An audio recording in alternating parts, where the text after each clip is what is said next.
Pour l'université François Rabelais, plus précisément le département d'histoire, c'est important, primordial d'être présent au rendez-vous de l'histoire. D'abord parce que ça constitue une vitrine de nos activités. Il est normal que l'on rende compte également au public le plus large de l'ensemble de nos enseignements, de nos recherches, du travail qui s'accomplit à l'université et que par ailleurs, il est aussi important que nous puissions donner envie à de futurs étudiants de nous rejoindre, qu'ils se rendent compte de la qualité de ce que nous pouvons leur proposer, de la qualité des enseignants-chercheurs qui m'accompagnent. Michel Verger-Franceschi, j'ai une chaise qui est en train de s'écrouler. Du reste c'est un piège, mais enfin c'est pas grave, on va faire comme on peut. Michel Verger-Franceschi ou Christophe Hugonio, en histoire ancienne par exemple. Nous sortons là d'une table ronde qui a rassemblé, je sais pas, 200 ou 300 personnes au titre de public, et nous avons vu dans les yeux de ce public très hétérogène, à la fois représentant des gens qui, après une vie de labeur, profitent d'un loisir et d'une retraite bien méritée, des plus jeunes, des lycéens, des écoliers, des curieux, des amateurs, des professionnels, etc.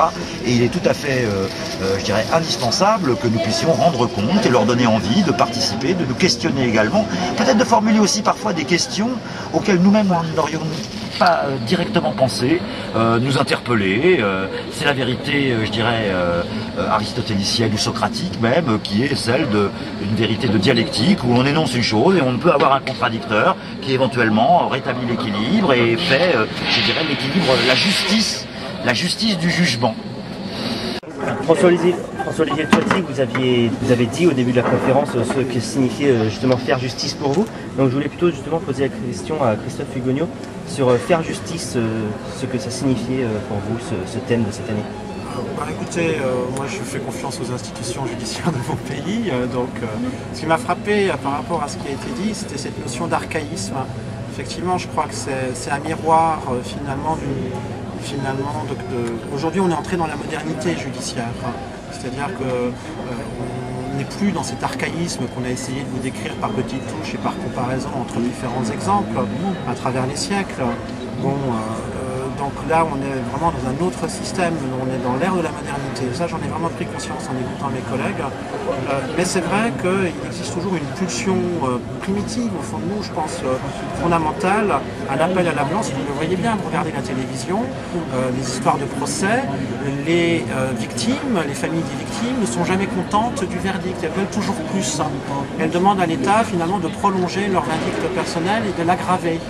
Donc il y a un refus finalement de la justice qui montre bien que cet archaïsme, il est toujours là au fond de nous. Et donc cet archaïsme, il fonctionne un peu comme un miroir finalement inversé de notre société. Donc François-Olivier Toiti nous parlait de l'étrangeté. Et finalement, réfléchir sur l'exotisme de ces systèmes judiciaires, c'est aussi bien comprendre la chance qu'on a de vivre finalement dans un système judiciaire qui, quels que soient ses défauts, fonctionne sur des critères, sur des bases modernes. Et pour en venir aux Romains, et ce que je disais tout à l'heure avec François-Olivier Toiti, c'est qu'ils nous sont totalement étrangers aussi, exotiques, et c'est ce que disait Claude Nicolet.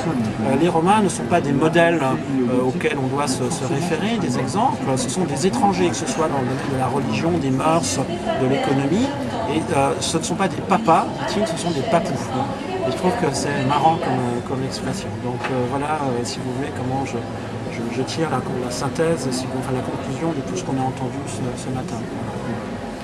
J'aurais bien aimé la poser à M. Verger-Franceschi, mais c'est pas grave, moi, je vais la poser dans ces cas-là à vous deux. C'est une question plus globale sur l'histoire en fait. Est-ce que vous pensez pour être un bon citoyen, il est nécessaire de connaître son histoire, de connaître son passé pour éviter de refaire des erreurs peut-être justement qu'on a fait dans le passé, peut-être pour pouvoir appréhender mieux le futur?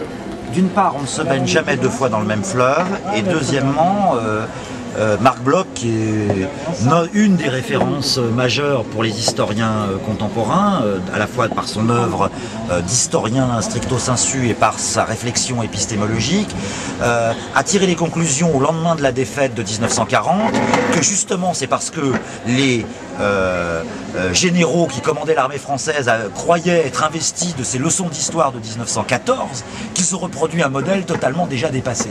Nous sommes dans notre contemporanéité, les modèles, les références sont évidemment à prendre en compte, mais je crois que la fonction principale de l'historien, c'est d'exercer la fonction critique.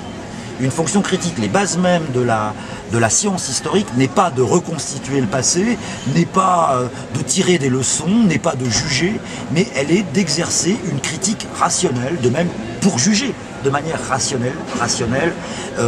Et puis ensuite, eh bien évidemment, peut-être trouver quelques lignes d'action ou quelques lignes de référence, mais en ayant cette prudence de toujours resituer dans le contexte les éléments passés. Notre société actuelle n'est pas la société passée, quoi qu'il arrive. Et ce que disait Christophe Hugonneau, citant le grand historien Claude Nicollet sur les Romains ne sont pas nos papas mais ce sont nos papous, eh bien je crois qu'on doit faire de l'exotisme notre règle même de comportement, c'est-à-dire quelles que soient les sociétés que l'on aborde, les considérer comme des sociétés exotiques, qu'elles soient proches ou lointaines.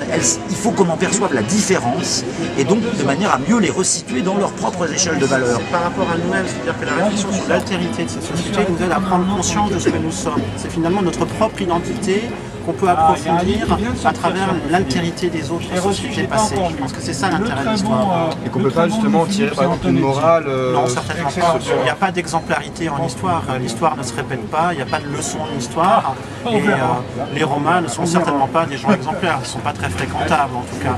Donc il ne faut surtout pas les juger en termes de morale, mais essayer de comprendre comment ils ont vécu, parce que ça nous aide à comprendre comment nous vivons et à comprendre la complexité de notre société, de ce que nous sommes. Dans les années 60, le philosophe Éric Veil, j'ai découvert cette citation il n'y a pas très longtemps et j'en suis resté encore tout ému, comme une vraie véritable révélation. Il définit tout simplement l'histoire comme la connaissance de soi-même. Je trouve cette formule absolument magnifique parce qu'elle ne veut tirer aucune leçon ni aucun enseignement. Elle est d'abord un instrument de connaissance. Or à ce titre, elle est parfaitement justifiée comme une connaissance, une science, et en même temps elle est une démarche. Et par conséquent, se connaître soi-même, c'est aussi mesurer la responsabilité qu'on a dans notre société présente. J'ai une dernière question. Dans l'actualité récente, la réforme du juge d'instruction, on a ce thème qui arrive, faire justice. Il y a une menace dans l'avenir selon vous pour l'équilibre du pouvoir, la justice en général, ou on se fait de trop grosses idées là-dessus? Vous savez, la prospection n'est pas véritablement notre spécialité, elle est du reste la spécialité de personne. Les menaces, de toute façon, les menaces, elles sont constantes sur tout. Je veux dire par là, évidemment, c'est une graduation, il y a des menaces plus ou moins importantes, plus ou moins dommageables, si vous voulez. Mais quand on est citoyen, il faut en permanence exercer son esprit critique de manière à pouvoir construire notre citoyenneté et notre démocratie en permanence.